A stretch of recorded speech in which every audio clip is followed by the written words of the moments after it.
안녕하세요. 저는 30대 초반의 여자입니다. 올해로 결혼한 지는 3년이 다 되어가네요. 저는 대학병원에서 간호사로 근무를 하다가 지급의 남편을 만나게 되어 결혼했습니다. 남편은 그 병원의 인턴으로 재직 중이었어요. 그리고 3년 정도 사내연애를 하고서 결혼을 결심했죠. 원래 의사 아들을 둬봤자 며느리만 좋은 거라는 말이 있잖아요. 잘 키워놓은 아들이지만 일하느라 바빠서 벌어오는 돈은 다 며느리에게 줬다는 말이죠. 저희 시아버지는 성격이 원래 무뚝뚝하셔서 별말이 없으셨는데 시어머니는 딱 이런 생각이 머릿속에 가득한 옛날 분이시더라고요.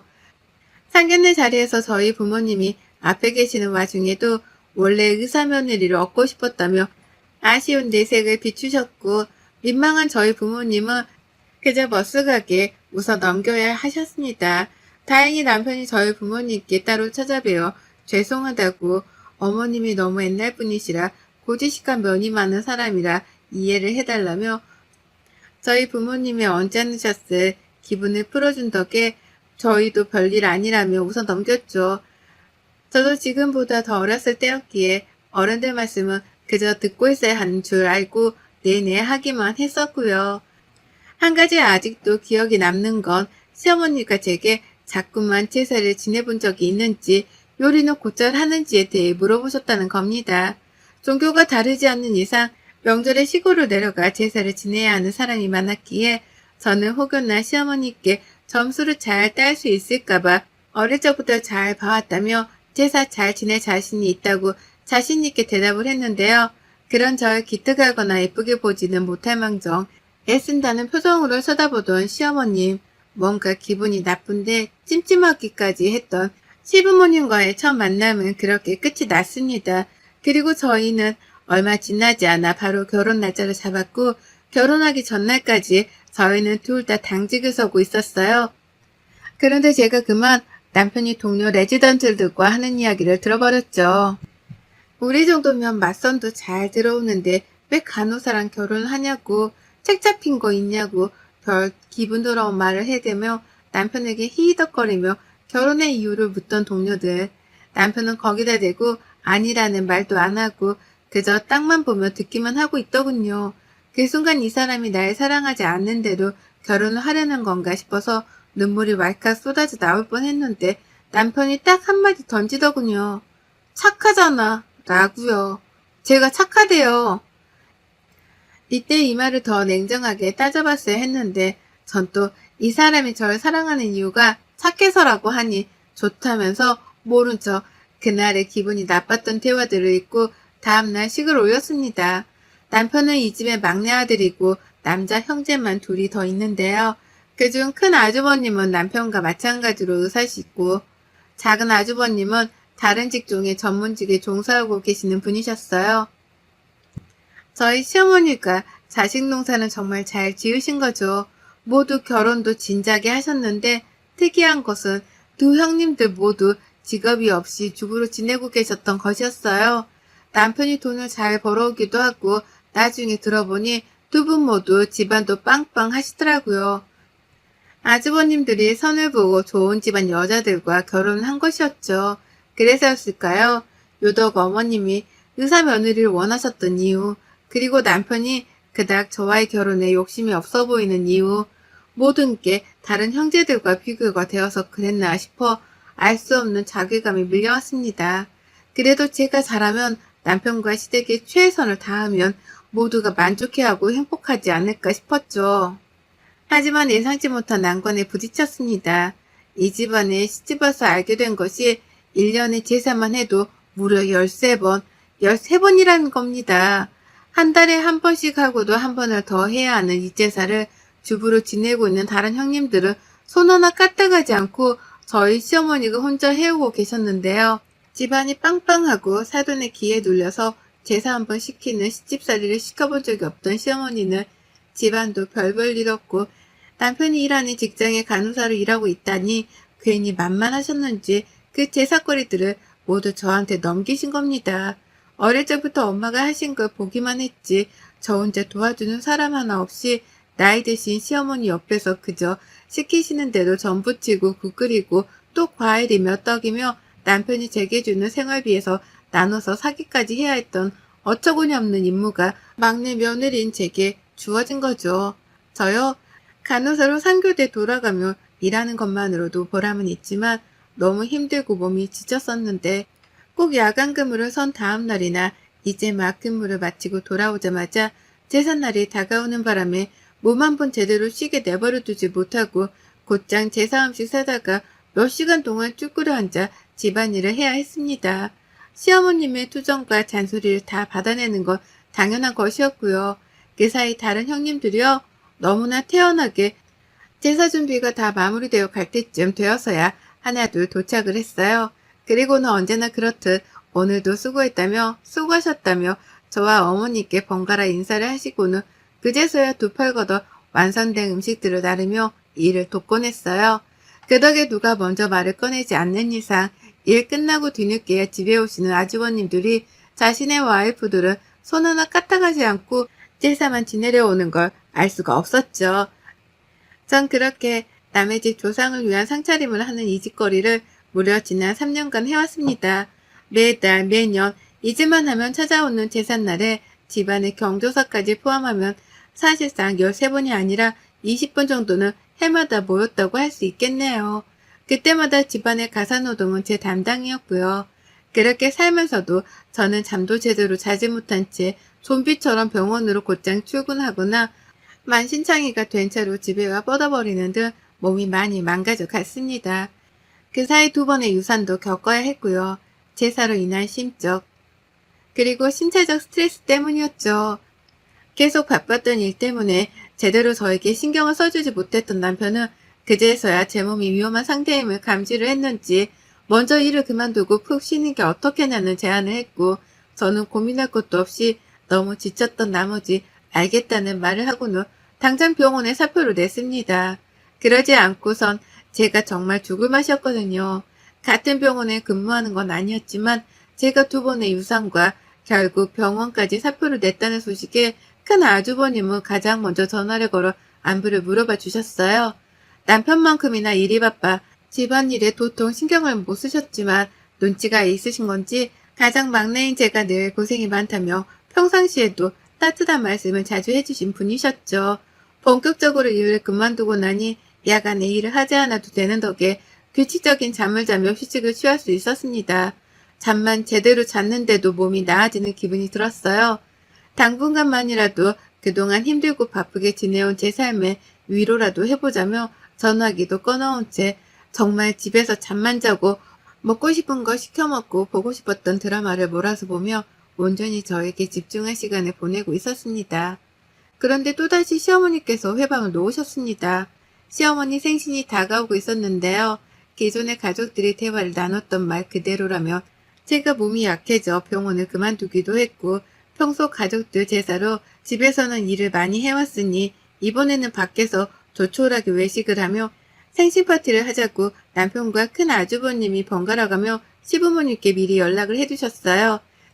그래서 저도 당장에 생신상을 차려야 한다는 부담감 없이 쉬고 있었죠. 분명 안 그랬다간 저 혼자 또 그 많은 사람들을 위한 상차림을 만들어야 했었을 테니까요. 그런데 당장 생신을 하루 앞두고 저녁에 잠자리를 들려 하는데 어머니께서 전화가 오셨습니다.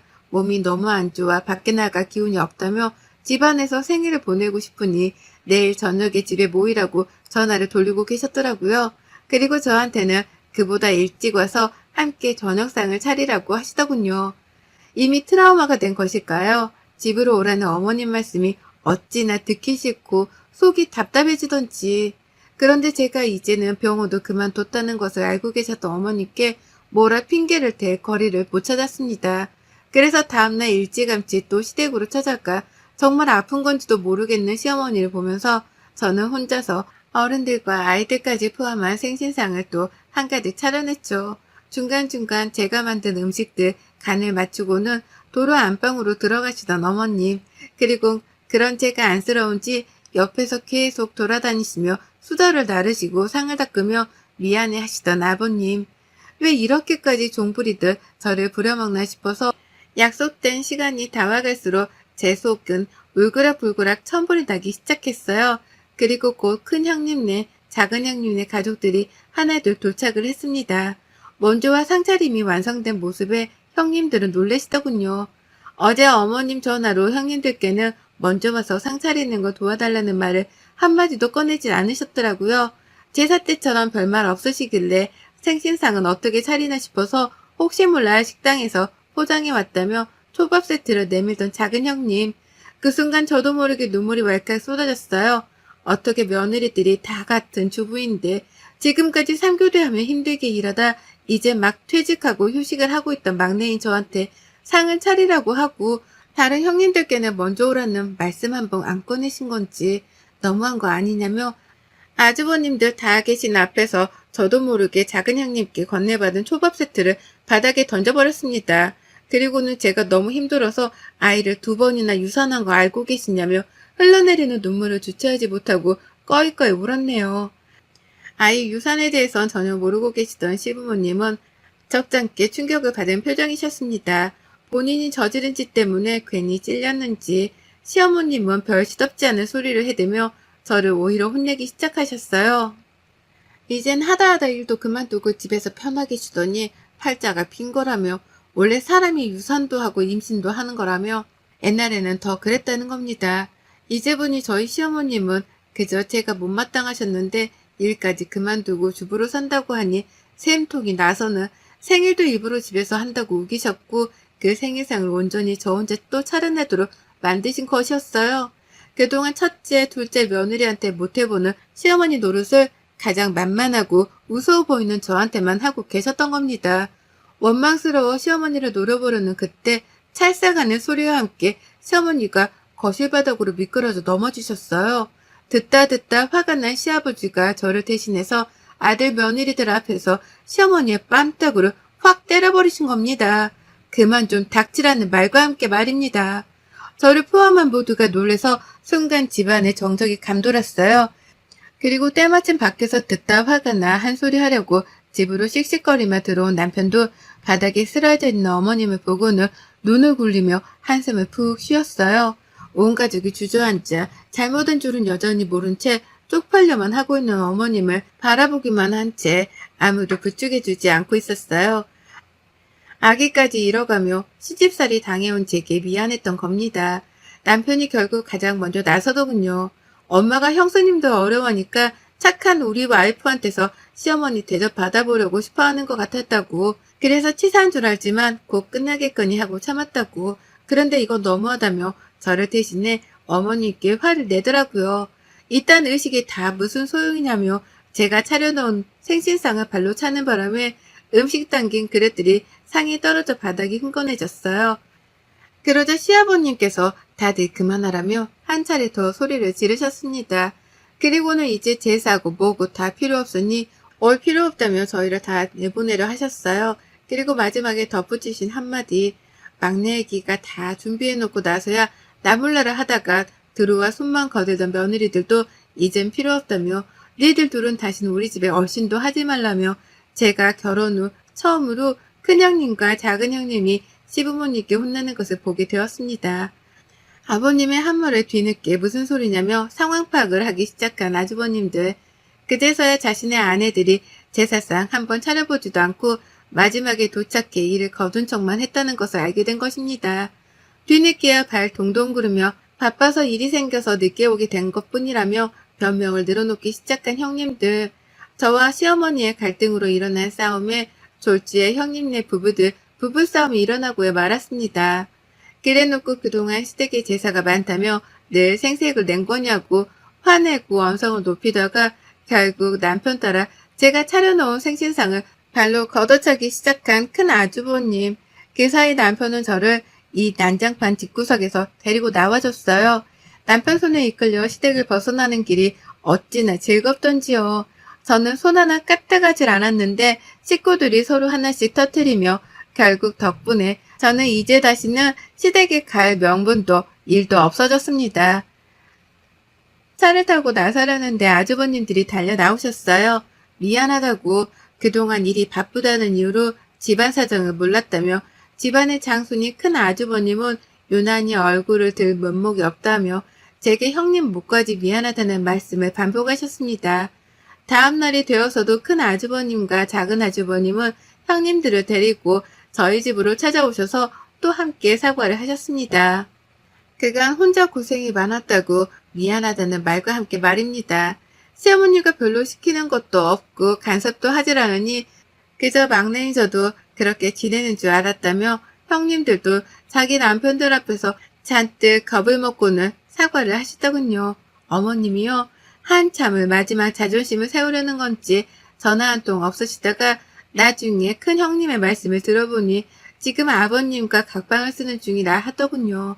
그리고 그달의 제삿날이 다가왔는데 시아버님이 시어머님께 혼자서 제사를 준비하라고 하시는 바람에 시어머님이 하다하다 큰 형님께 도와주러 올 수 있냐고 전화까지 했다더군요. 형님은 당연히 시아버지 핑계를 대며 오지 말라고 하셔서 당분간은 안 가겠다고 하며 전화를 끊어냈고요. 작은 형님도 마찬가지셨어요. 그래서일까요? 아까부터 자꾸 시어머니께 전화가 오고 있어요. 분명 받아봤자 제사를 지내야 하니 도와달라는 얘기를 하실 게 뻔해서 저는 계속해서 연락을 싣고 있습니다. 남편과도 이미 얘기가 오가 이제 다시는 아이를 가지고 잘 키워내며 우리 가정이 제대로 서기 전까지 절대로 시댁에 찾아가지 않기로 했습니다.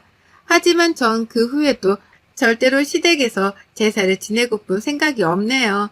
비록 시어머니 생신상 차리느라 마지막까지 고된 노동을 하긴 했지만 아들들 발에 이리 치이고 저리 치이느라 난장판이 된 자기 생일상을 보며 시어머니는 얼마나 쪽팔리고 또 원통스러웠을지 노년에 자식 며느리 상 한 번 제대로 받지 못하고 늙어가게 생긴 시어머니께 사인을 통해 이 자리를 빌어 감사의 말씀을 전합니다. 3년의 개고생을 겪었지만 덕분에 남은 몇십 년의 결혼생활이 너무도 편해지게 되었습니다.